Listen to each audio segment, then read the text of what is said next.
You know, we've seen Ford workers on strike in Louisville this year. UPS workers came very close, but now in Louisville, a coffee strike is underway. The union workers at locally owned Sunergos extended their strike that began on Black Friday. Now they say it's going to run indefinitely, but it hasn't stopped the local coffee chain from doing business. WHS 11's Ian Hardwitt visited one of the picket lines today ahead of the negotiations tomorrow. Some drivers show support for the protracted picket line and others don't. That's okay.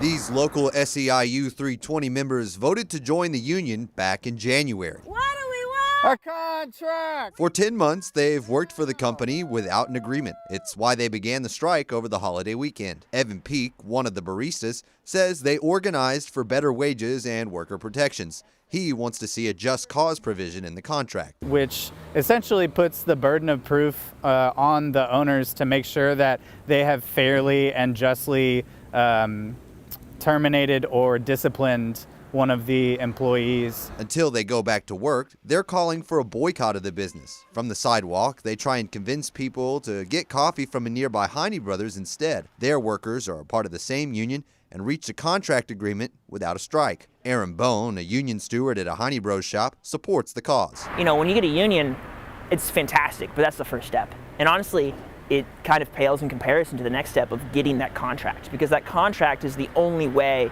you can make changes in your workplace. While some took their business elsewhere, plenty of customers still ventured in for a place to work and a warm drink. Kyle Barnett, one of the Sunergos shop's regulars, participates in the boycott while acknowledging the efforts of the small business owners. We say an individual built something, and that's true to an extent, but it's really the people, you know, that work the counters and the people that work day in, day out that really sort of make the thing work.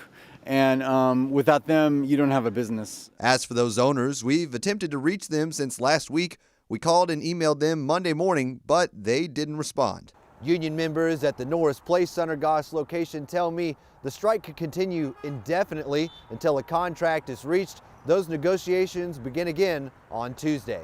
I'm Ian Hardwitt in the Deer Park neighborhood, WHAS 11 on your side.